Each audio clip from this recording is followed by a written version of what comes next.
Hello students, 11th physics में आपका स्वागत है एक नए क्वेश्चन के साथ में। क्वेश्चन नंबर 46 है न्यूटन का। इसमें हमको पता करना है कि जो टाइम पीरियड होता है सिंपल पेंडुलम का T=2πL/g, ये एक इनकरेक्ट फॉर्मूला है और इसका करेक्ट हमको फॉर्मूला पता करना है। तो सबसे पहले इसको चेक करते हैं कि करेक्ट है या नहीं है। तो हमने क्या करा, T=2πL/g लिख लिया। अब आपको टी की डायमेंशन पता करनी है, तो टी की तो डायमेंशन टाइम पीरियड है, कैपिटल टी हो जाएगा, और 2π कांस्टेंट नंबर है, तो हम L/g की सिर्फ डायमेंशन को पता करेंगे। तो L एक लेंथ है, L आ जाएगा, और g एक एक्सेलरेशन है, तो मीटर पर सेकंड स्क्वायर, ठीक है, ऐसे आएगा। ये t² ऊपर चला जाएगा, तो बच्चों बन जाएगा L से L कैंसिल हो जाएगा, तो आएगा t²। आपका ये t आ रहा है और ये t² आ रहा है, तो इसका मतलब ये आपका जो फॉर्मूला है वो गलत है, ठीक है। ये दोनों सही नहीं आ रहे, तो ये फॉर्मूला गलत है। तो सही फॉर्मूला क्या होगा, इसके लिए देखिए चलते हैं, प्रोसेस है हमारे पास में। तो इसमें इन्होंने कहा कि टी जो है वो एल और जी से किस तरीके से रिलेट कर रहा है। तो हमने क्या करा, T is proportional to L और जी ले लिया। इसमें कुछ डिवाइड वाइड हमने नहीं लगाया है, सिर्फ एल और जी से कोई रिलेशन हमको निकालना है, पूरा रिलेशन ऑटोमेटिकली आ जाएगा। तो ये प्रोसेस है, पहले जो भी रिलेशन होता है उसमें हम इस तरीके से रिलेशन लिख लेते हैं। उसके बाद इसकी पावर ए और इसकी पावर बी अपनी तरफ से कुछ पावर ले लेते हैं, ठीक है। पावर में कमी होती है, वही हमको पता करनी होती है, और उसी को जब हम रख के सॉल्व कर देंगे तो हमको इसी में ही आंसर मिल जाएगा। यही आपके स्टैंडर्ड इक्वेशन है। ये आपका टाइम पीरियड टी और एल की पावर है और जी की पावर बी आपने इस तरीके से कर दिया। अब बच्चों इसकी जो शुरुआत करते हैं, अब इसमें हम क्या कर देंगे, T=k कांस्टेंट कोई ले लेते हैं, एल की पावर ए और जी की पावर बी लिख लेते हैं। अब टाइम पीरियड का हमने डायमेंशन टी लिखी हुई है और के को एज इट इज़ लिखा हुआ है। एल एक लेंथ है, उसकी पावर ए कर दिया, और जी हमारे पास में LT-2 हो गया, इसकी पावर बी कर दिया।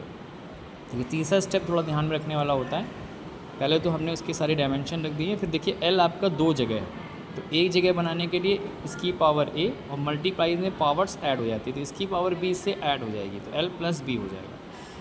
बाकी टी सिंगल ही है, -2b हो जाएगा। अब इसमें बच्चों पावर की कंपैरिजन राइट हैंड साइड वाले से करेंगे। यहाँ पे बच्चों L नहीं है, तो जो चीज़ नहीं होती उसके पावर में 0 लगा लेते हैं। तो अगर हम कंपेयर करें a+b को, L की पावर को, तो a+b आपको मिल जाएगा 0, और t को अगर कंपेयर करें तो यहाँ पे पावर 1 समझिए, तो -2b 1 के बराबर हो जाएगा, जिससे एटलीस्ट आपका b तो निकल आएगा।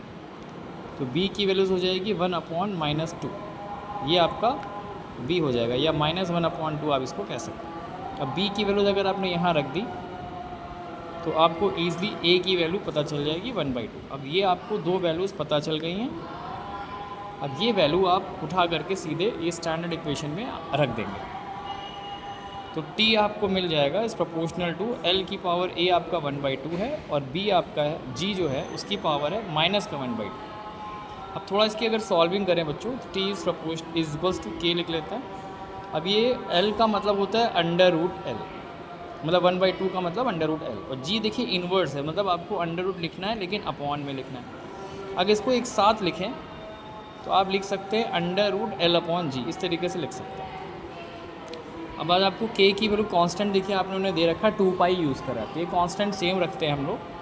तो T=2π √L/G। देखिए इस तरीके से आप ये फॉर्मूला डेरिवेट कर सकते हैं।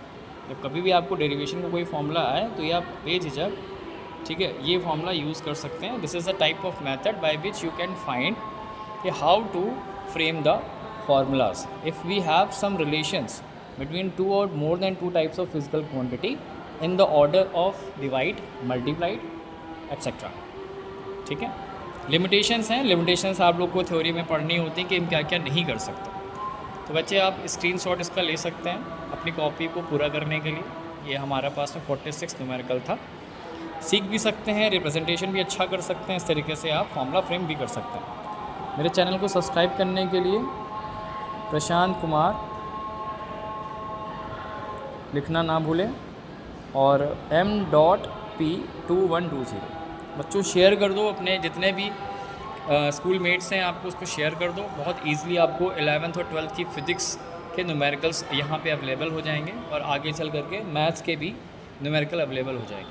और आप लोग कोई भी कमेंट्स आप करते हो, ठीक है, जो भी आपको रिक्वायरमेंट है, आपको क्या सब्जेक्ट पढ़ना है, क्या टॉपिक पढ़ना है, तो आप वो भी बता सकते हो। मैं ज़्यादा से ज़्यादा ये सोचता हूँ कि छोटी से छोटी वीडियो रखूँ ताकि आपका टाइम भी बचे और आपको समझ में भी बात आए। थैंक यू तब तक के लिए।